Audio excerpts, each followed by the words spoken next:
बिस्मिल्लाहिर्रहमानिर्रहीम। अस्सलामुअलैकुम व्यूवर्स, मैं उम्मीद करता हूँ आप तमाम स्टूडेंट्स खैरियत से होंगे। मैं आपका computer science instructor Shahbaz Ali और मैं आपको वेलकम करता हूँ डिजिटल एजुकेशन पर। अपने आज के लेक्चर से हम आगाज़ करने जा रहे हैं सिलेक्शन स्टेटमेंट्स को। तो सबसे पहले ये चीज़ अंडरस्टैंड करते हैं कि आपके पास सिलेक्शन स्टेटमेंट्स क्या होती हैं। सिलेक्शन स्टेटमेंट्स ऐसी स्टेटमेंट्स होती हैं जो कि आपकी हेल्प करती है। किस चीज़ में आपकी हेल्प करती है? डिसीजन करने में आपकी हेल्प करती है। ये बताती है कि कंडीशन को मद्देनज़र रखते हुए यानी कंडीशन को बेस रखते हुए कौन सी स्टेटमेंट है जो नेक्स्ट एग्जीक्यूट करनी है। आप यहाँ पे देख भी सकते हैं the statement which help us to decide.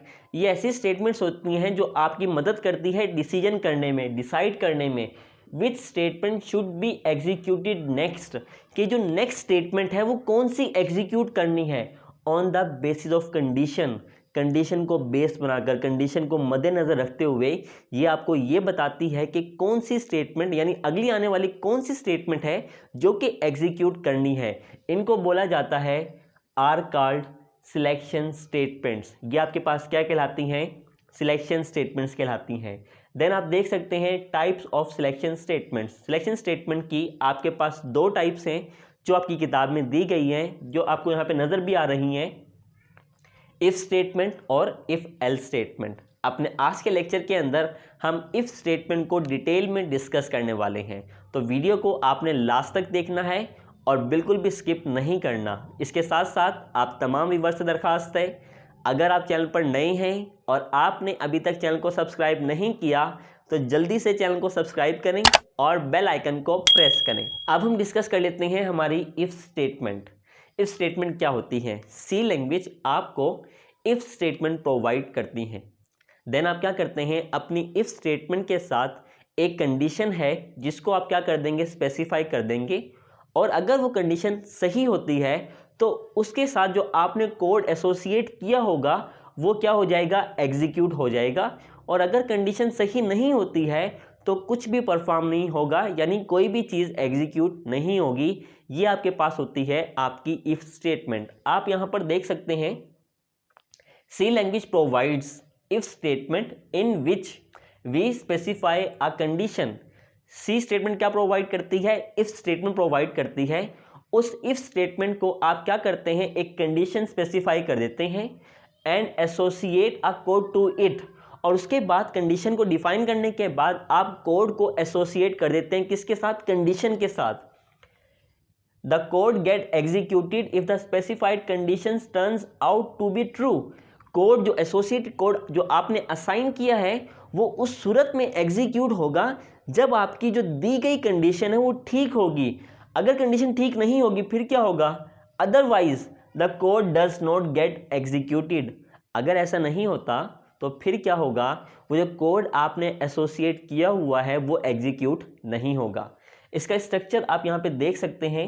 इसके स्ट्रक्चर से हमें बात समझने में आसानी होगी। तो स्ट्रक्चर ऑफ इफ स्टेटमेंट, आप यहाँ पे तीन चीज़ें आपको नज़र आ रही हैं, इफ़, कंडीशन और उसके बाद क्या आ गया, एसोसिएट कोड आ गया। तो सबसे पहले अंडरस्टैंड करते हैं कि आपके पास इफ़ क्या होता है। इफ़ बच्चों आपके पास एक कीवर्ड होता है। आपको याद होगा कि अपने चैप्टर नंबर 1 के अंदर हमने कीवर्ड डिस्कस किए थे, जिसमें मैंने आपको बताया था कीवर्ड ऐसे वर्ड होते हैं जो कि प्री डिफाइंड वर्ड होते हैं, जिनके प्री डिफाइंड मीनिंग होते हैं। आप इन कीवर्ड्स को अपने वेरिएबल के नेम के तौर पर इस्तेमाल नहीं कर सकते। तो इफ़ भी आपके पास क्या है, एक कीवर्ड है। देन उसके बाद आप क्या करते हैं, आप स्पेसिफाई करते हैं कंडीशन को। कंडीशन क्या है? कंडीशन आपके पास कोई भी वैलिड एक्सप्रेशन हो सकती है। अब वो वैलिड एक्सप्रेशन के अंदर आपके पास अर्थमेटिक एक्सप्रेशन हो सकती है, वो आपके पास लॉजिकल एक्सप्रेशन हो सकती है, वो आपके पास रिलेशनल एक्सप्रेशन हो सकती है, या इनका कम्बिनेशन भी हो सकता है। अब आप क्या करेंगे, यहाँ पे आप देखें कि कंडीशन आपको यहाँ पे नज़र आ गई कि कंडीशन क्या होती है। कुछ यहाँ पे एग्जांपल्स आपके लिए लिखी हुई हैं, जिस तरह ये सारी आपके पास क्या हैं, एक्सप्रेशंस यहाँ पे आपको नज़र आ रही हैं। जिस तरह 5 हो गया, 5 + 4 हो गया, 5 - 5 हो गया, ये सारी क्या हो गई हैं, आपके पास एक्सप्रेशंस हो गई हैं। अब इनको वन बाय वन डिस्कस करते हैं। वो साथ ये भी कहता है कि आपके पास कोई एक्सप्रेशन है और जो उसका रिजल्ट है वो नॉन ज़ीरो है, यानी वो ज़ीरो के बराबर नहीं होता, तो उसका जो फाइनल रिजल्ट आपके पास निकलेगा वो ट्रू निकलेगा, यानी वो एक्सप्रेशन क्या है, ट्रू है। और कोई ऐसी एक्सप्रेशन जिसका रिजल्ट जो है वो ज़ीरो के इक्वल आता है, देन वो आपके पास क्या हो जाएगी, फॉल्स हो जाएगी। आप यहाँ पे देखें, जैसा कि आपको नज़र आ रहा है कि ए क्या है, इज इक्वल 5 है, ठीक हो गया, रिजल्ट आपके पास क्या आ गया, ट्रू आ गया। सेकंड आपके पास क्या है, 5 + 4। अब जब 5 और 4 को प्लस करेंगे तो आपके पास नतीजा क्या आ जाएगा, 9 आ जाएगा, जो कि ज़ीरो के इक्वल नहीं है, तो इसका रिजल्ट आपके पास क्या आ गया, ट्रू आ गया। नेक्स्ट आप देखिए 5 - 5। अब 5 में से जब 5 को माइनस करेंगे तो आपके पास रिजल्ट क्या आ गया, हाँ आप ठीक सोच रही हैं, रिजल्ट आपके पास आ गया 0। और हमने कहा था किसी एक्सप्रेशन अगर कोई 0 के इक्वल हुई तो उसका रिजल्ट क्या हो जाएगा, फॉल्स हो जाएगा। तो यहाँ पे मैं F लिख देता हूँ। उसके बाद आप देख सकते हैं 5 > 4, ठीक है, ट्रू। उसके बाद आप देख सकते हैं 5 = 4, नहीं, फॉल्स हो जाएगा। अब यहाँ पे कहता है कि 4 > 5, ये क्या हो गई, फॉल्स हो गई। लेकिन साथ आपने कौन सा ऑपरेटर यूज़ किया हुआ है, नॉट ऑपरेटर यूज़ किया हुआ है, तो ये फॉल्स आपका क्या हो जाएगा, ट्रू हो जाएगा। नेक्स्ट एक्सप्रेशन आप देख सकते हैं जिसमें आप कह रहे हैं 5 > 4, ये तो हो गई ठीक।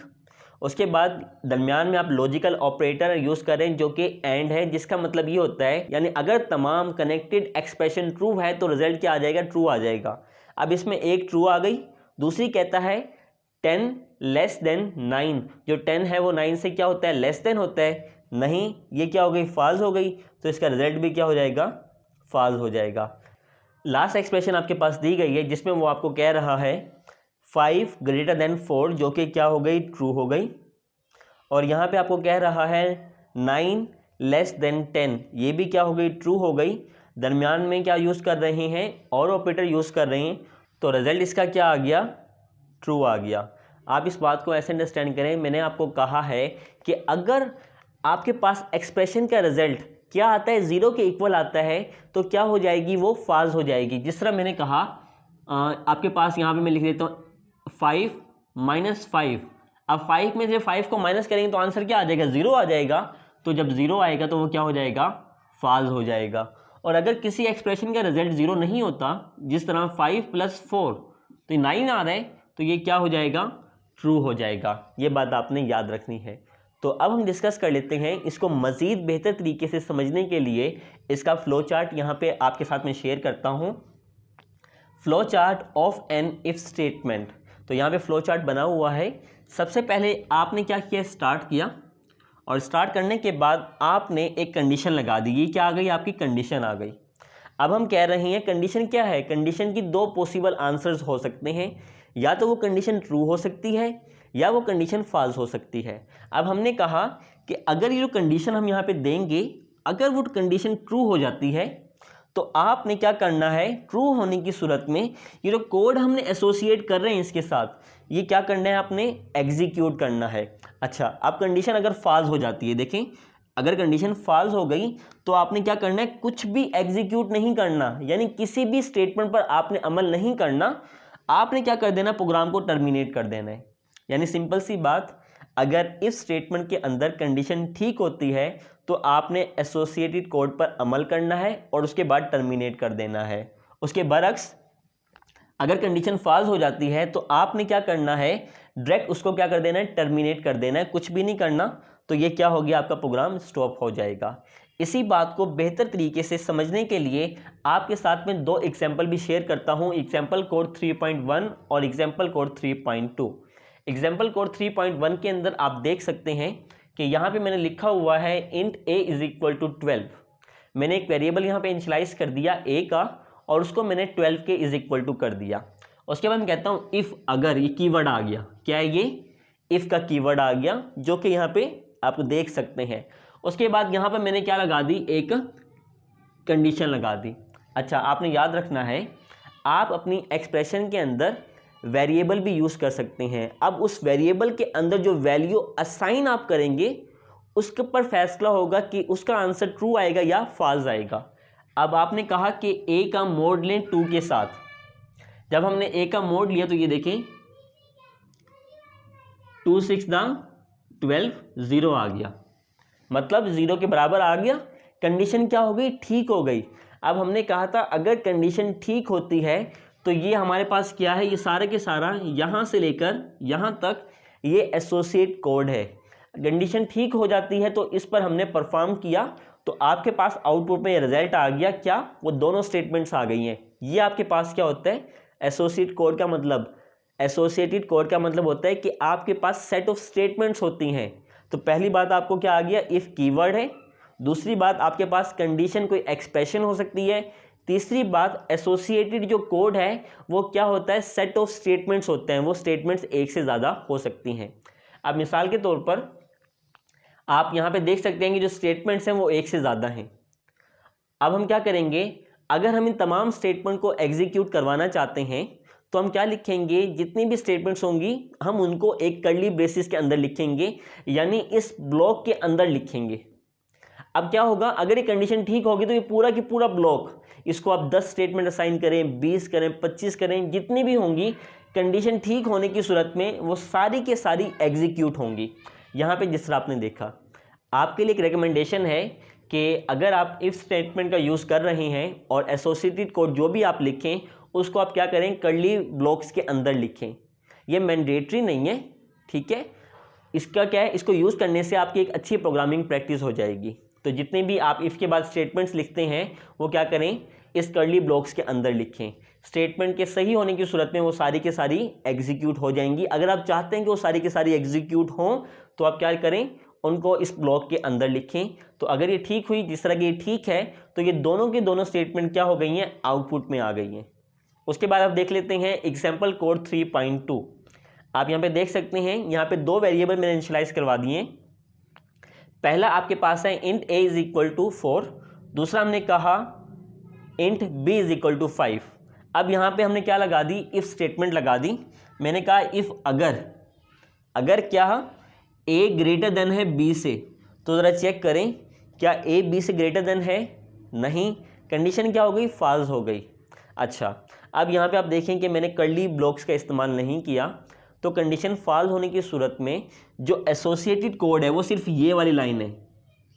यानी अगर आप कर्ली ब्लॉक्स के अंदर नहीं लिखते हैं, जो फर्स्ट स्टेटमेंट होती है, जैसे कि ये फर्स्ट स्टेटमेंट है, सिर्फ ये वाली ही एसोसिएटेड कोड तस्वुर की जाएगी और बाकी वाली एसोसिएटेड कोड तस्वुर नहीं की जाएगी। चूंकि कंडीशन क्या हो गई है, फॉल्स हो गई है, तो ये जो पहली वाली स्टेटमेंट आपकी ये वाली स्टेटमेंट है, कंडीशन के फॉल्स होने की सूरत में ये वाली स्टेटमेंट एग्जीक्यूट नहीं होने वाली, क्योंकि जो दूसरी स्टेटमेंट है वो इसका हिस्सा नहीं है। अगर हम इसका हिस्सा बनाना होता तो हम क्या लिखते, इसको कर्ली ब्लॉक्स के अंदर लिखते। चूंकि वो इसका हिस्सा नहीं है तो इसका मतलब कंडीशन ट्रू हो या फॉल्स हो उसको फ़र्क नहीं पड़ता, उसने हर हाल में क्या होने, एग्जीक्यूट होने। तो जिस तरह आपने देखा कि कंडीशन फॉल्स हो गई मगर ये वाली स्टेटमेंट फिर भी क्या हुई, एग्जीक्यूट हुई, जैसे कि you are doing a great job, ये फिर भी आपके पास आउटपुट में आ गया। तो प्यारे बच्चों, ये था हमारा आज का लेक्चर जिसमें मैंने आपके साथ शेयर किया, डिटेल में हमने डिस्कस किया इफ़ स्टेटमेंट को। सबसे पहले हमने इफ़ स्टेटमेंट को समझा वो क्या होती है, उसके बाद उस स्टेटमेंट का स्ट्रक्चर देखा और तीनों चीज़ों को हमने डिटेल में डिस्कस किया। स्ट्रक्चर देखने के बाद हमने डिस्कस किया उसका क्या, फ्लो चार्ट, ताकि आपको बेहतर तरीके से बात समझाई जा सके। और लास्ट में हमने इससे रिलेटेड 2 एग्जाम्पल्स किए हैं जिससे यकीनन आपको बात अच्छे से समझ आ गई होगी। तो प्यारे बच्चों, ये था मेरा आज का लेक्चर। मैं उम्मीद करता हूँ कि मेरा आज का लेक्चर आपको पसंद आया होगा। अगर लेक्चर आपको पसंद आया है और इससे आपकी हेल्प हुई है तो वीडियो को लाइक करें, अपने तमाम फ्रेंड्स के साथ इसको शेयर करें। मुझे अपनी दुआओं में याद रखिएगा। मेरी अगली वीडियो तक के लिए अल्लाह हाफिज़, टेक केयर।